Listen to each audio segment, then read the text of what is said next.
Welcome to Our Hen House. This is Jasmine Singer. And this is Marianne Sullivan. Thank you so much for joining us this week. Marianne's guest is Nico Stubler, who is an activist currently working with Direct Action Everywhere in Colombia, South America, a scholar who recently completed a master's in animal studies at NYU, and the author of a recent article in the Journal for Critical Animal Studies describing and advocating for the Liberation Pledge. You may find this conversation challenging and you may not agree with all of it, but I'm pretty sure you'll find it thoughtful and find Nico to be delightful and as passionate an activist as you are likely to meet. I totally agree. I'm excited about this interview.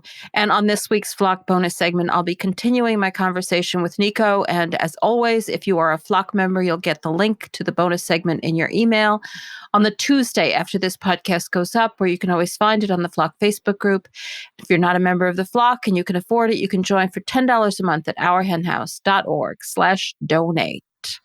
And if you are a Flock member, thank you.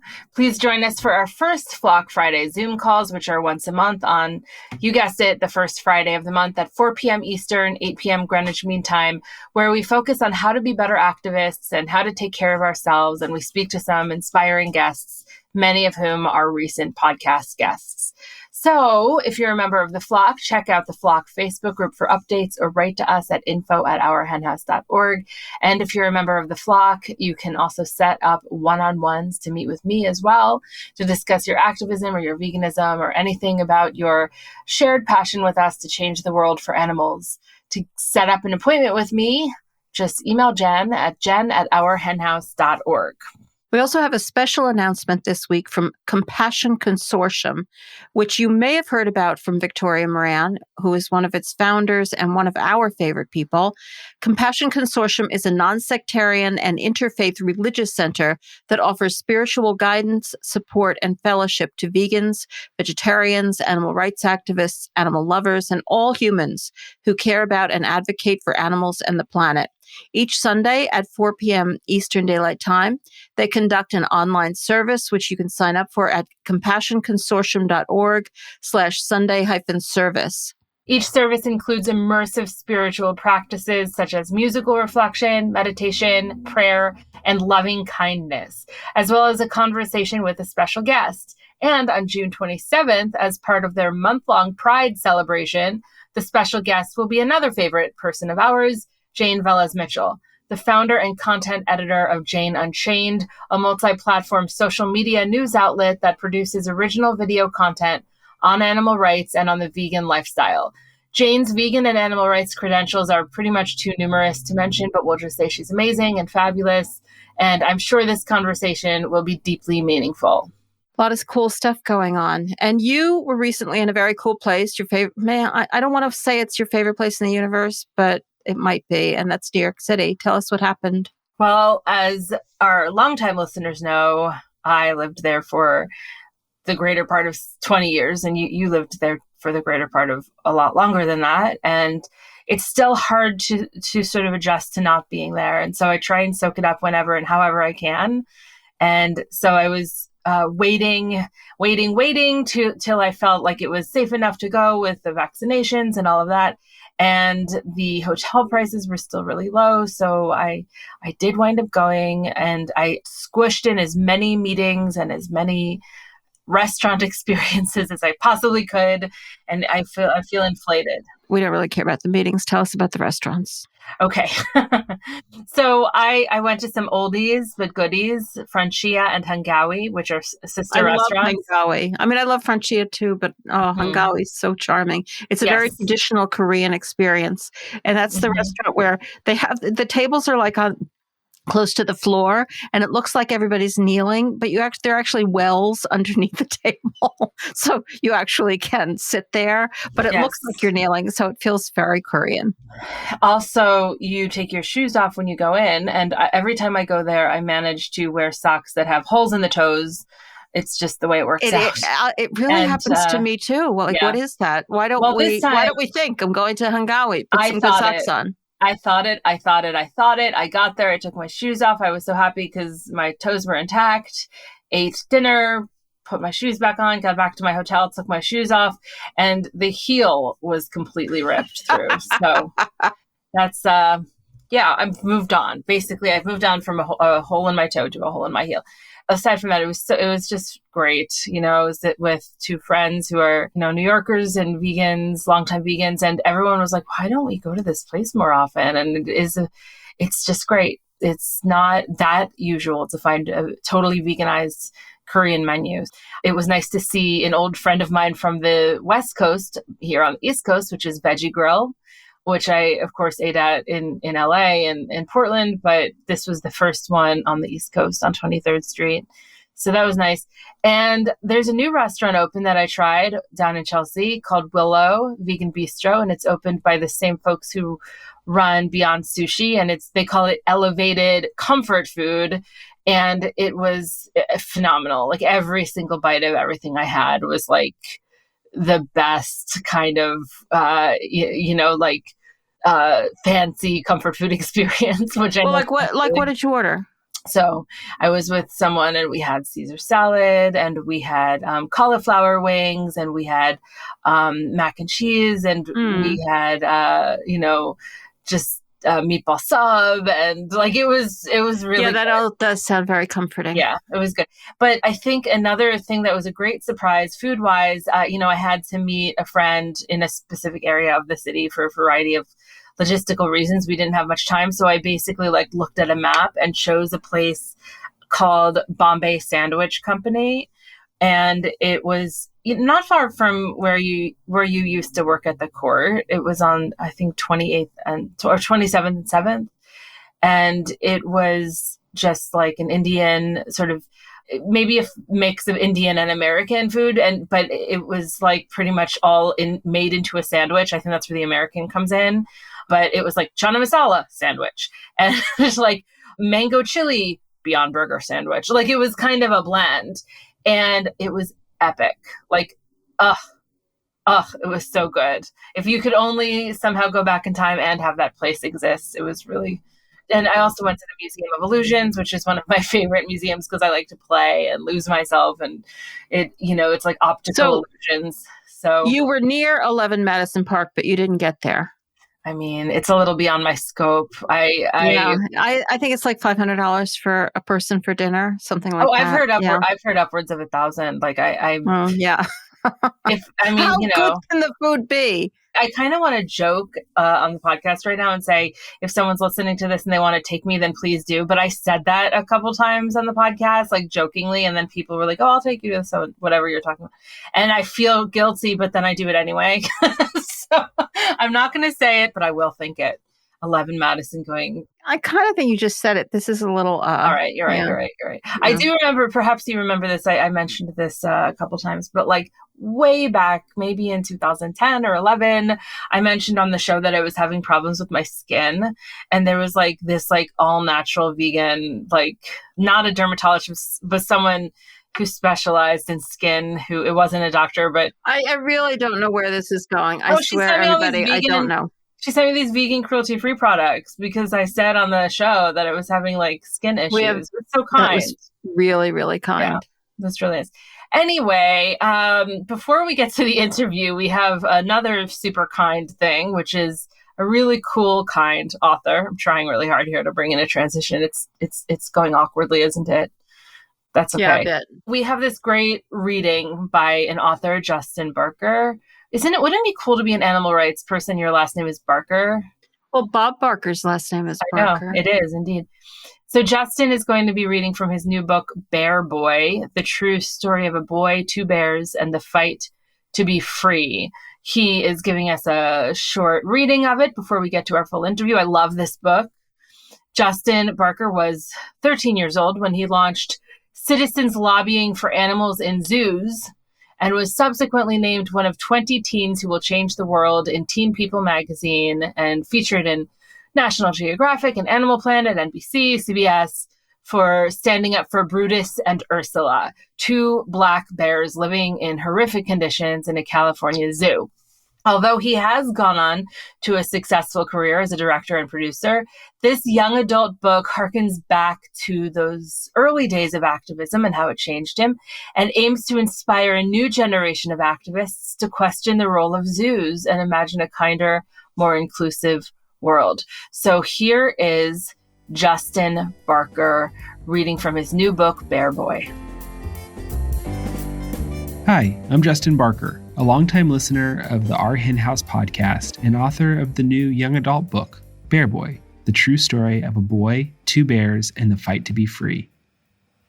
When I was 13, I discovered Ingrid Newkirk's Kids Can Save the Animals, 101 Easy Things to Do at a used bookstore, a book that would change my life. This excerpt is from Chapter 1. The chapter began, zoos started long ago as menageries, collections of exotic wild animals kept by kings and emperors. Showmen decided the public would pay to see fierce tigers and weird monkeys, so city zoos were built. My heart sunk at the idea of animals being snatched from their families in Africa and brought to terrible places like the Valley. As I read on about the problems with zoos, a horrible memory came flooding back from second grade. Our teacher told us our class was adopting Penny, a black-footed cat from the zoo. I became obsessed with Penny and would stare at her photo that was pinned next to the thermometer that indicated how much my class had raised for her adoption fee. The teacher promised us that once we'd raised enough money, we would go to the zoo to visit her. 20 of us put 25 cents from our lunch money in a jar every day for 3 weeks until we raised $75. My favorite time of day was science, when we learned all about African animals, and we spent the entire week leading up to our field trip learning about black-footed cats. It was a warm spring day when our trip to the zoo finally arrived. We stepped off the yellow bus in a single file. I was mortified to be wearing the exact same neon green shirt as the rest of the kids in my class. They read Zoo Crew.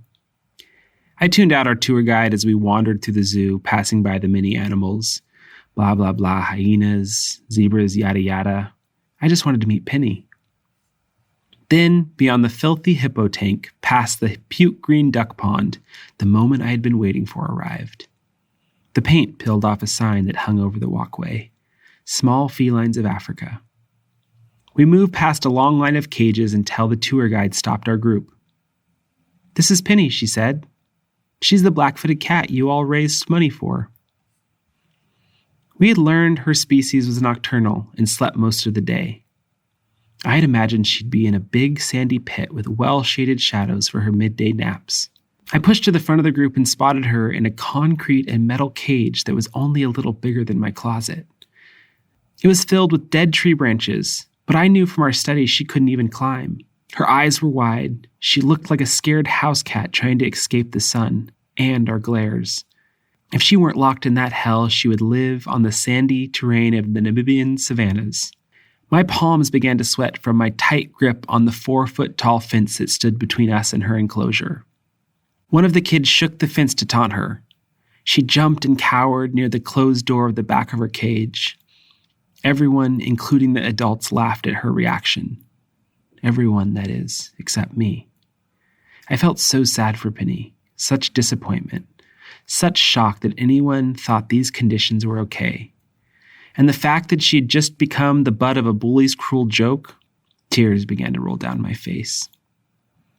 "Look at Justine," squealed the same kid who had just taunted Penny, adding and then emphasizing the E at the end of my name. He turned everyone's attention to me.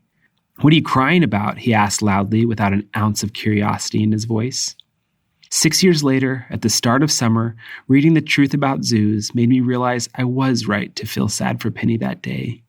Those kids and adults didn't get it, and there was something wrong with staring and laughing at animals locked in cages thousands of miles from their natural homes. I also realized that I wasn't so different than Penny, that I too was trapped in a place I didn't want to be, enclosed by gender stereotypes and surrounded by bullies with no end in sight. The front door opened. My dad was home early from work. I sat there with my book. He looked surprised I hadn't moved since breakfast and that I wasn't in front of the TV. "Dad," I blurted out, finally ready to answer the question he had asked me in the car on the way to the bookstore just the day before. "I know what I'm going to do this summer." Wow, that totally made me want to read the rest of the book. And I bet a lot of you feel the same way or know somebody who you think is going to love this book. So it is available wherever books are sold as of June 22nd. And you can find it and find out more about it at www.bearboy.org. You might also think about requesting Bear Boy at your local bookstore or library. I always think that's a great thing to do. So now let's get to the interview. Totally. I've been looking forward to this. You were very taken by this interview, I think. We discussed it quite a lot after you finished interviewing Nico. Nico Stubler is an activist and a scholar. They completed their MA in animal studies from New York University, and they have led grassroots campaigns in Colombia, New York, and California. They focus on activism and scholarship that address animal agriculture's devastating harms with the urgency they demand. And they are currently working on a forthcoming book, Ban Meat, a pragmatic approach for ending animal ag. They are active on Instagram at nico.stubler. That's Stubler. And Nico also loves connecting there with animal advocates around the world. They will be joining Marianne right after this.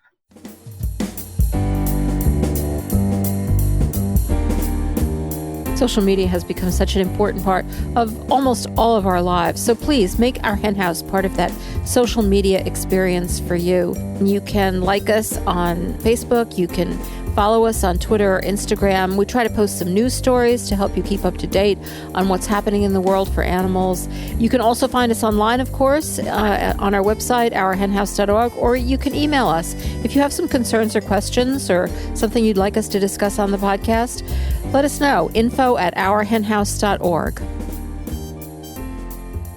Welcome to our hen house, Nico. Thank you so much for having me on the show, Marianne. It really is a pleasure and an honor.